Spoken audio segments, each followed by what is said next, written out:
Hello everyone, welcome to my channel. How are you guys doing today? I hope you guys are doing well. So this video is from Sky News Australia and it's titled Lefties Losing 8, Taylor Swift booed, Donald Trump cheered at Super Bowl.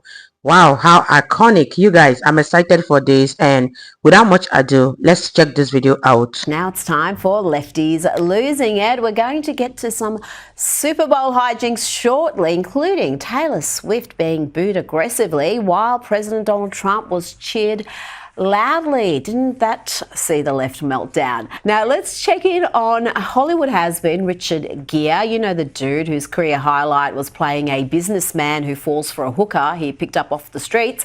He was in Spain for something called the Goya Awards, and he felt the need to share some dangerously delusional thoughts about President Trump and his supporters. Are you in shock, Richard? And I'm in shock. My wife is in shock. We're all in shock. You know, the people spoke and they elected this president, and that's a fact. But I don't even think the people who elected him really believed that he was going to do what he said he was going to do. Just how thick, how dangerously out of touch does one need to be to not understand that Trump supporters are ecstatic, over the moon about his first 3 weeks? They prayed he would follow through and deliver on all those election promises, and he has.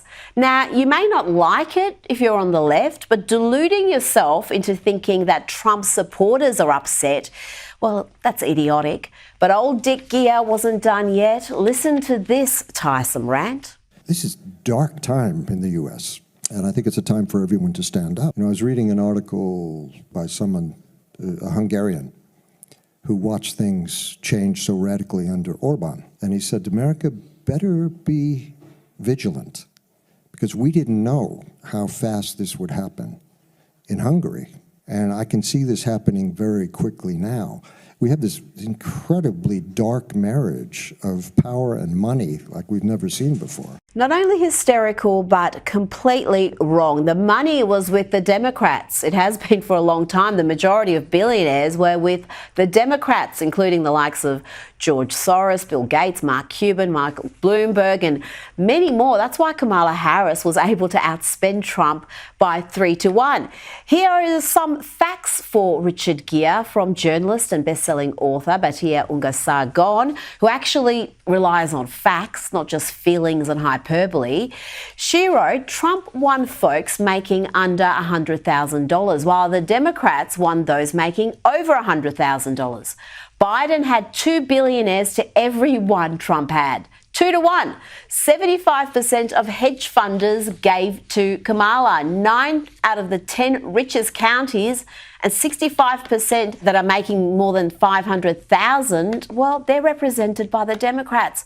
But Richard Gere isn't going to let a little thing like inconvenient facts interrupt him spewing far-left nonsense. I'm coming from a place now that we're in a very dark place in America, where we have a bully and a thug who is the President of the United States. Oh, so asinine. And guess what? He references that article he read from a Hungarian again, but this time it's just a reader's letter in the New York Times. But it's not just in the U.S., it's everywhere.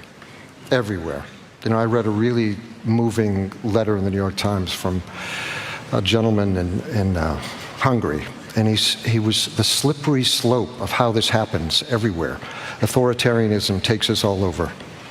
We have to be vigilant, we have to be alert, we have to be energetic, we have to be brave, we have to be courageous. We have to be brave and courageous. These empty vessels like Gere are just so painfully dim. I just wish they would listen to the sage words of advice from Ricky Gervais. Remember a few years ago when he told them this? If you do win an award tonight, don't use it as a platform to make a political speech, right? You're in no position to lecture the public about anything. You know nothing about the real world. Most of you spent less time in school than Greta Thunberg. Okay, to the Super Bowl, and before we look at what actually happened, let's check in with a typical lefty Karen being miserable. You guys, what are your thoughts on this video? America know who they picked. They know that Donald Trump is the right man, but the Democrats don't think so.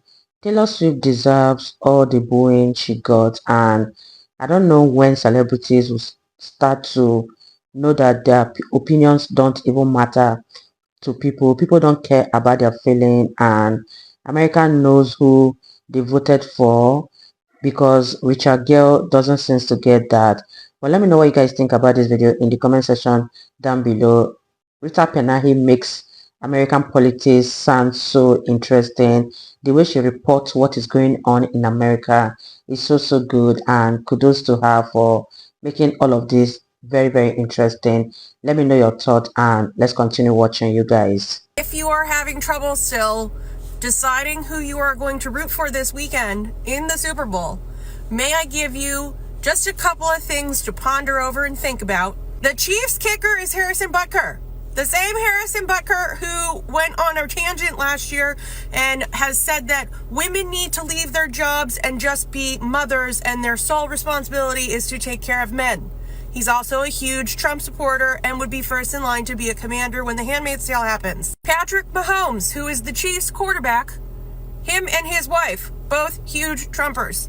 Let's hear what other reasons she has for picking your Super Bowl team. Taylor Swift was born and raised an Eagles fan, and the only reason that she is now a Chiefs fan is because her boyfriend plays for the team. She is always going to be an Eagles fan. Interesting mentioning Taylor Swift there. Watch here as the Kamala lover is booed mercilessly. Her reaction is priceless.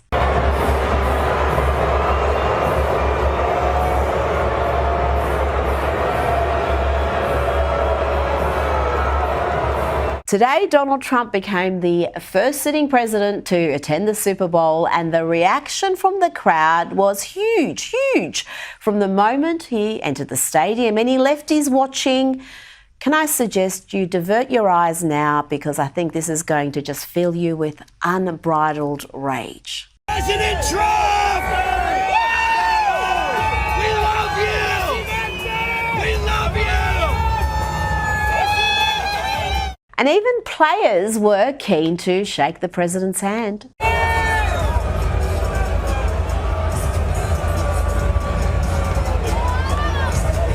That was Chiefs star Chris Jones. Now, we heard the boos when Taylor Swift was on the big screen. Listen to what happened when President Donald Trump was put on the big screen at the stadium.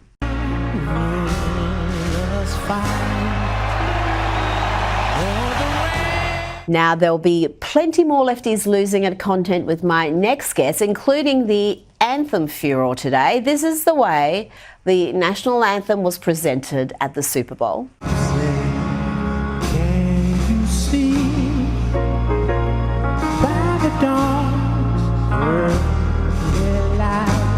It's a long way from Whitney Houston, a long way from Chris Stapleton. Remember that a couple of years ago? That's how you perform the anthem. But today, the NFL again insisted on having what is called the Black National Anthem. Let's see how that went.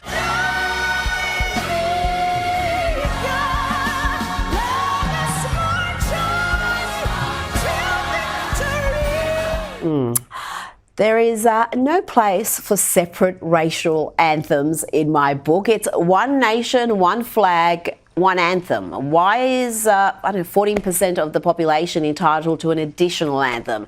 Joining me now is comedian and host of Prime Time with Alex Stein on Blaze TV. Alex Stein. Alex, what do you make of this anthem argument? Well, Rita, I think we actually need it now more than ever. Did you see that they don't have end racism in the end zone this year at the Super Bowl? So, I mean, we need to do whatever we can to fight racism. I know we have to fight it. It's our biggest problem, according to Jasmine Crockett, the congresswoman from Dallas, my neighborhood. So, you know, we need it. We need an anthem for every race. We need the Chinese anthem. We need every race, the Hispanic, Mexican anthem.